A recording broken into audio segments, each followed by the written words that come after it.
नमस्कार, स्वागत है आप सभी का। आप देख रहे हैं इंडिया डेली। मैं हूं आपके साथ गीतू चौहान। बुलेटिन की शुरुआत करते हैं। मिडिल ईस्ट में बढ़ते तनाव के बीच अब सवाल सिर्फ ईरान और इजरायल का नहीं रहा। सवाल अब अमेरिका की सैन्य तैयारी, हथियारों के भंडार और वैश्विक शक्ति संतुलन का बन गया है।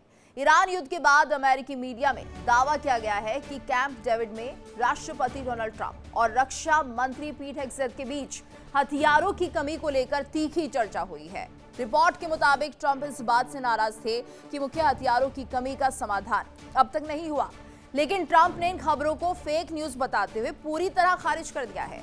उन्होंने कहा कि मैं पीट हेगसेथ के काम से बेहद खुश हूं, सेना में उनका बहुत सम्मान है। यानी सवाल ये है कि अगर सब कुछ सामान्य है तो फिर इतनी जोरदार सफाई क्यों दी जा रही है। और उधर दूसरी तरफ इजरायल ने लाल सागर से लेकर भूमध्य सागर तक बड़ा शक्ति प्रदर्शन किया है।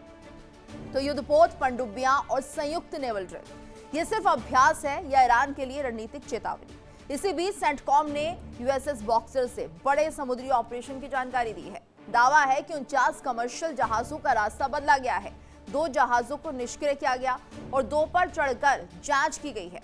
इसका मतलब साफ है कि हॉर्मुज और आसपास के समुद्री मार्गों पर दबाव बढ़ रहा है और ईरान भी पीछे हटने के मूड में नहीं दिख रहा। तो राष्ट्रपति मसूद पेजेश्कियान ने कहा कि पश्चिम को उम्मीद थी कि दबाव में ईरान ढह जाएगा, लेकिन ऐसा नहीं हुआ। उन्होंने ये भी माना कि तेल प्रतिबंधों की वजह से विदेशी मुद्रा की कमी और आर्थिक मुश्किलें बनी हुई हैं। और सबसे बड़ा संकेत इजरायल के ऊर्जा मंत्री एली कोहेन के बयान से आया है। उनका कहना है कि अगले 3 से 4 साल में ईरान और हूती खतरे को खत्म करने की दिशा में काम किया जा रहा है और खाड़ी देशों से भूमध्य सागर और यूरोप तक एक नए जमीनी कॉरिडोर पर चर्चा हो रही है। तो सवाल यह है, क्या अमेरिका अपने हथियारों के दबाव को छिपा रहा है? क्या इजरायल समुद्र से नया रणनीतिक मोर्चा खोल चुका है? और क्या हॉर्मुज से बाब अल मंडेब तक बन रहा है एक नया भू राजनीतिक युद्ध क्षेत्र? कई ऐसे सवाल हैं जो कि अब उठने लगे हैं। आखिर स्थिति किस तरफ जा रही है? क्या कुछ जो वक्त है वो करवट लेता हुआ दिखाई दे रहा है? आने वाले भविष्य में ये बाकी देशों के लिए किस तरह से असर करेगा? ये तमाम सवाल हैं जो कि उठने लगे हैं। और वहीं इस बीच एक बड़ी खबर, ट्रंप ने हेगसेथ से टकराव की खबरें खारिज की है। तो ट्रंप ने हेगसेथ से टकराव की खबरों को पूरी तरह से खारिज कर दिया है। ट्रंप बोले, फेक न्यूज बेबुनियाद अफवाहें फैला रही हैं। रक्षा मंत्री पीट हेगसेथ पर पूरा भरोसा उन्होंने जता दिया है। कैंप डेविड बैठक में हथियार भंडार पर बहस की खबरों को उन्होंने गलत बताया। दी वॉशिंगटन पोस्ट पर भ्रामक रिपोर्टिंग का आरोप भी लगा दिया। ट्रंप बोले, हेगसेथ सेना में बेहद सम्मानित हैं और ऐसे में किसी तरह से टकराव की स्थिति नहीं है। बहुत ही साफ शब्दों में पोस्ट के जरिए उन्होंने इस बात को रखा है। दी वॉशिंगटन पोस्ट पर उन्होंने भ्रामक रिपोर्टिंग का आरोप लगा दिया है कि गलत खबरें फैलाई जा रही है दी वॉशिंगटन पोस्ट के जरिए। तो ट्रंप बोले, हेगसेथ सेना में बेहद सम्मानित है और उनके साथ ना कुछ शिकायत है, ना ही वो कोई ऐसा काम करे जिसके चलते उन पर कोई कार्रवाई हो। तो तमाम तरह की जो खबरें उड़ाई जा रही हैं वो गलत है। और हमारे साथ मेहमानों का खास पैनल जुड़ चुका है, इसी को लेकर हम चर्चा भी करने जा रहे हैं। हमारे साथ रिटायर्ड ग्रुप कैप्टन आशीष सहाय जी जुड़े हुए हैं, डॉक्टर अजिताभ सिंह जी जुड़े हुए हैं, विदेश मामलों के जानकार मनोज कुमार जी जुड़े हैं, भू राजनीतिक विश्लेषक। आप सभी का बहुत बहुत स्वागत है। तो देखिए, जिस तरह के हालात बने हुए हैं, ग्रुप कैप्टन आशीष सर, हम देख रहे हैं कि अभी फिलहाल भविष्य में कोई भी स्टेबिलिटी दिखाई नहीं दे रही है, बल्कि कई मोर्चे खुल चुके हैं और कई तरीके से अब इजरायल हो, ईरान हो, अमेरिका हो, जो सोच है उनकी वो अब आगे बढ़ रही है। किस दिशा में ये सोच जा रही है, क्या लग रहा है आपको? जय हिंद गीतू। डेफिनेटली ये बहुत कॉम्प्लेक्स है। जब 28 फरवरी को अटैक्स शुरू हुए थे उस समय एक स्ट्रेट वॉर था बिटवीन 3 नेशंस, 2 वर्सेस 1। और आज जब हम बात कर रहे हैं, it's a very very complex situation, क्योंकि यमन, सऊदी का जो स्कर्मिश चल रहा है, यूक्रेन, ईरान का जो नया एंगल ऐड हुआ है, और इसके अलावा अब ये जो ओमान और ईरान का एक हॉर्मुज को लेकर पिछले 1 हफ्ते से करीब बातचीत चल रही है, जिसका वैलिडेशन है ये परसों जो हम लोग डिस्कस कर रहे थे कि this has nothing to do with the MOU, America के साथ जो ईरान का एमओयू है हॉर्मुज मैनेजमेंट को लेके। तो आज की तारीख में स्थिति बहुत डिफिकल्ट है। अभी latest as we are talking, Iran की प्रेसिडेंसी के किसी मेंबर ने, सलेनी या कुछ नाम है, उन्होंने 4-5 पॉइंट्स रिलीज किए हैं, रादर लीक किए हैं, जो उनकी सिक्योरिटी कमीशन, ईरान की जो सिक्योरिटी कमीशन है, सुप्रीम सिक्योरिटी बॉडी है, उसके सामने रखे गए हैं फॉर कंसिडरेशन, वो बहुत ही इंसल्टिंग है, क्योंकि उसमें ट्रंप के सारे जो रिक्वायरमेंट्स थे उसको ओवरलुक करते हुए इन्होंने सिर्फ 3 मुद्दों पे बात करी है। एक, हॉर्मुज में आएगा जाएगा कैसे जहाज, ये ओमान और ईरान डिसाइड करेंगे। पैसे कितने लेने हैं, ये ईरान और ओमान डिसाइड करेंगे। और कोई फ्री शिपिंग नहीं होगी। ये 3 मेजर मुद्दे हैं हॉर्मुज को लेके। और उसके अलावा 5 मुद्दे उन्होंने as if to insult America वो डाले हैं कि एज ऑन डेट कोई भी ज़ायनिस्ट या अमेरिकन वेसल हॉर्मुज में नहीं जाएगा। कोई भी कार्गो जो इजराइल का सामान लेकर जाएगा वो हॉर्मुज में परमिट नहीं होगा। कोई भी कंट्री जिसने ईरान को हार्म पहुंचाया है इस युद्ध में, उनका सामान या जहाज हॉर्मुज में नहीं जाएगा। और उसके अलावा 2 और कि ये जो डिस्कशन या MOU between Iran and Oman है for Hormuz ship management, vessel management, ये तभी एप्लीकेबल होगा जब अमेरिका हॉर्मुज की नाकेबंदी खत्म कर देगा। So this is a very complex and a very potentially dangerous flash point. जी बिल्कुल। और अजिताभ सर, ये जो जिस तरह से हथियारों के भंडारण में कमी आ रही है, इसे हम कैसे समझे? हालांकि ट्रंप ने तो मना कर दिया है और सीधे तौर पर मीडिया को जिम्मेदार ठहरा दिया कि आप भ्रामक खबरें ना फैलाइए, लेकिन स्थिति क्या है? देखिए, ये राष्ट्रपति ट्रंप बार बार कह रहे हैं गीतू जी कि हथियार सफिशिएंट है, मैसिव है, लेकिन द वेरी फैक्ट कि पेंटागन जो उनका वॉर मंत्रालय, एक तरह से कह लीजिए युद्ध मंत्रालय, और व्हाइट हाउस दोनों को आगे क्लेरिफिकेशन देना पड़ा है कि ऐसा कोई डिफरेंसेस उनके युद्ध मंत्री और राष्ट्रपति ट्रंप में नहीं है। जबकि खबरें ये भी आ रही हैं कि कैंप डेविड में जो मीटिंग हुई थी उसमें हेगसेट और राष्ट्रपति ट्रंप के बीच नोकाझोंकी भी हुई है इस मुद्दे को लेके कि राष्ट्रपति ट्रंप रिपोर्टेडली सेड कि उनको क्यों इस तरह से धोखे में रखा गया और क्यों नहीं उनको वस्तु स्थिति बताई गई। तो निश्चित रूप से कुछ ना कुछ तो है, क्योंकि राष्ट्रपति ट्रंप सिर्फ मीडिया को ही नहीं दे रहे हैं ट्रीट, वो तो जो कह रहे हैं कि जो लीकर्स है उसको हम सजा दिलाएंगे, उस पर कानूनी कार्रवाई करेंगे।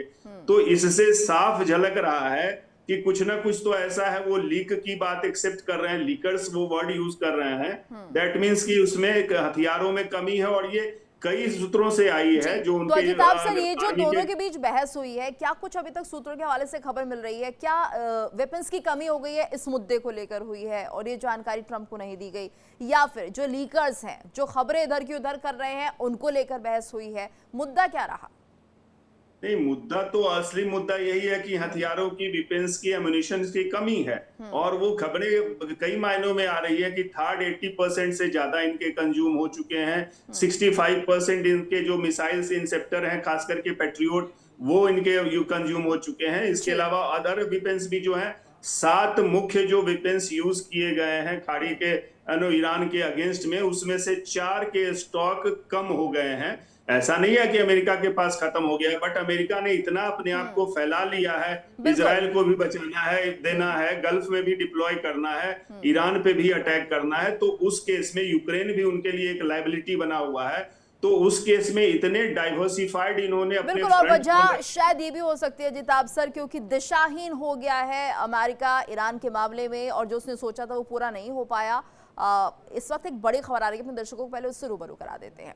लाल सागर से भूमध्य तक इजरायल का शक्ति प्रदर्शन। समुद्र में इजरायल की बड़ी सैन्य तैयारी, युद्धपोत और पनडुब्बियों के साथ संयुक्त युद्धाभ्यास किया जा रहा है। नेवल ड्रिल से इजरायल ने दिया है बड़ा रणनीतिक संदेश। तो समुद्र में इजरायल की बड़ी तैयारी मानी जा रही है। और वहीं इस बीच एक और बड़ी खबर अपने दर्शकों को बता दें, सेंटकॉम का बड़ा ऑपरेशन यूएसएस बॉक्सर से ईरान पर समुद्री दबाव। यूएसएस बॉक्सर पर तैनात यूएस मरीन कॉर्प्स से सक्रिय। सेंटकॉम बोला, ईरान नाकेबंदी लागू कराने में मदद। तो 49 कमर्शियल जहाजों का रास्ता बदला गया है। 2 जहाजों को निष्क्रिय करने का दावा किया गया है। 2 जहाजों पर चढ़कर जांच करने की जानकारी तो सोशल मीडिया पर सेंटकॉम ने साझा की है ऑपरेशन की डिटेल। और लगातार ये जो गतिविधियां हैं देखने को मिल रही है। मनोज, ये सवाल यही उठता है कि यहाँ पर देखिए किस तरह से अमेरिका जो है वो वेपन्स की कमी से जूझ सकता है। हालांकि बहुत कमी नहीं होगी, लेकिन धीरे धीरे जो उसका हथियार भंडार है उसमें थोड़ी कमी तो कम से कम देखी जा रही होगी। क्या अमेरिका की जो ये जंग है, या फिर यूं कहिए जिस तरह से लगातार स्ट्राइक हो रही है ईरान पर, ये दिशाहीन हो गई है? चूंकि अमेरिका जो है एक सुपर पावर है, और नॉर्मली हम लोग देखते हैं कि अमेरिका जो है हथियार सभी देशों में, खास करके थर्ड वर्ल्ड कंट्रीज में उनका ज़्यादा सप्लाई होता है, क्योंकि वहाँ पे डिस्टरबेंस ज़्यादा होता है। तो स्वाभाविक है कि एक टारगेट जरूर रखा होगा कि इस युद्ध में जो है कितना हम लोगों को मिसाइलें यूज़ करना है, या ड्रोन, या जो भी इक्विपमेंट्स हैं, तो उसमें जरूर कमी आई होगी। और क्योंकि ये पिछले 3-4 महीने से ये युद्ध चल रहा है, तो स्वाभाविक है कि वहाँ के जो डिफेंस में जो लोग हैं उनको एक बहुत कंसर्न होगी। इसीलिए ऐसा लग रहा है कि इस तरह का इंफॉर्मेशन लीक हुआ है और मीडिया सर्कल में आया और उस तरह से पब्लिश हुआ। तो नॉर्मली चूंकि डोनाल्ड ट्रंप जो है वो किसी भी हालत में जो है इस युद्ध रिलेटेड कोई भी एक नेगेटिव एस्पेक्ट्स भी अगर आ जाता है तो बहुत ज़्यादा ही कंसर्न हो जाते हैं और बहुत ही गुस्से में आ जाते हैं। तो वही उसी का एक परिणाम है। नॉर्मली अमेरिका का ये खत्म नहीं हुआ है, नहीं होगा। और चूंकि इस युद्ध में हम लोग देख रहे हैं कि कुछ एडवांटेज जो अमेरिका को नहीं मिल रहा है, इसलिए करके भी जो है वहाँ के लोगों में डिफरेंट व्यूज आ रहा है। और जिस तरह से हम लोग देख रहे हैं कि तैयारी जो है, इजराइल भी जो है अपने स्तर से वो तैयारी कर रहा है, और जो बिल्कुल, अमेरिका यानी ऐसा इम्पोज लग रहा है कि करता है। अब अमेरिका पर इजराइल को ज्यादा भरोसा रहा नहीं है। स्थिति क्या होगी आशीष सर, आपसे भी समझना चाहेंगे आखिर ये सब हो क्या रहा है। अगर ट्रंप के थॉट पैटर्न को हम समझे तो दिशाहीन तो नहीं हो सकता, और पूरी रणनीति बनाई गई होगी। इतना बड़ा देश है, बिना रणनीति के तो आगे नहीं बढ़ेंगे। और ये आकलन भी किया गया होगा कितने हथियार इस्तेमाल होंगे। दूसरा, ये इजराइल लगातार जिस तरह से खुद बड़े बड़े फैसले ले रहा है, लाल सागर की तरफ अपना वर्चस्व बढ़ाने की कोशिश कर रहा है, ये सब चीजें क्या कुछ बता रही हैं? हाँ, तो इसमें 2-3 चीजें हैं। एक, अब ऐसा लग रहा है now that we are 5 months in the war, तो 2 मेजर गलत असेसमेंट्स किए पेंटागन ने। एक, ट्रंप ने खुद ही while going into the war बोला था कि हम 1-2 हफ्ते में, कुछ पहले तो 4-5 दिन बोला था। तो एक मेजर असेसमेंट उनकी हुई ईरान के रेसिस्टेंस को लेकर। उन्हें लगा था कि हम 4-5 दिन में ईरान को बम्बार्ड करेंगे और ईरान जो है न्यूक्लियर वेपन के लिए हमारा एक्सेस दे देगा इंस्पेक्शन के लिए, और मान जाएगा, बैलिस्टिक मिसाइल्स को मान जाएगा और प्रॉक्सीज को रोक देगा। 3 मेजर डिमांड थी। लेकिन जैसे जैसे समय बीतता गया, इनको पता चला कि इतना आसान नहीं था। Iran was a very big nation to win. दूसरा, इन्होंने खुद डिसाइड किया कि आर्म्स वे में अपने ट्रूप्स को नहीं डालेंगे, फुट ऑन ग्राउंड नहीं करेंगे। तो ये काफी एक्सटेंड हो गया। इसलिए इनका weapon supply system, supply chain of the weapons, specially air defence weapon, कहीं ना कहीं मेजरली डिस्टर्ब हुई है। तो इसको लेकर मुझे लगता है कि अब ग्लोबल वेपन सप्लाई चेन अगला थ्रेट होगा गीतू, क्योंकि अमेरिकन कंपनीज इस तरह के एयर डिफेंस सिस्टम बहुत से देशों को कॉन्ट्रैक्ट के तहत सप्लाई करती हैं, और उसी कॉन्ट्रैक्ट के तहत पेंटागन को भी देती हैं। तो अगर हम पीछे जाएं हिस्ट्री में, तो मार्च अप्रैल में ट्रंप ने सारे मेजर वेपन मैन्युफैक्चरर्स को व्हाइट हाउस में बुलाकर, जब इनिशियली 15-20 दिन महीना हो गया था इस वॉर का, तो उन्होंने इमरजेंसी प्रोडक्शन के लिए बोला था। और कल उन्होंने फिर बोला है कि we are manufacturing more and these things are coming to US. इसका मतलब कि बाकी मित्र देशों को भी जो ये वेपन सप्लाई करते हैं एज अ एड या एज अ बिजनेस जिनको बेचते हैं, उनमें ये अब रोक लगाएंगे अगर ये चलता रहा। तो this will challenge the international balance of power. वो एक दूसरी चीज है। एक पीट हेग्सेथ वाली बात, ये तो ये टेक्निकल है, you have to read between the lines. जब ट्रंप कहते हैं कि we will take care of the leakers, बार बार ये वर्ड यूज कर रहे हैं। और एक तो ट्रीजन तक का वर्ड यूज किया था पिछले महीने कि ट्रीजन, गद्दारी क्या हम आरोप लगाएंगे उन मीडिया चैनल पे, CNN हो, वॉल स्ट्रीट हो, न्यूयॉर्क पोस्ट हो।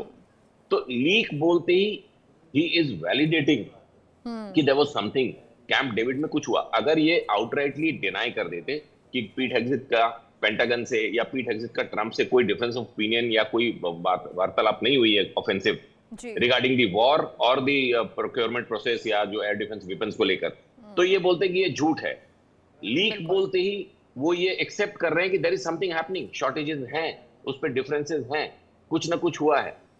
ये एक मेजर मुद्दा है। दैट मीन्स कि वॉशिंगटन पोस्ट ने जो कुछ भी छापा है उसका कोई ना कोई सोर्स है जो कैंप डेविड में पीट हेग्सेथ के अगल बगल मौजूद था जब ये कुछ हुआ। They can't report in the air.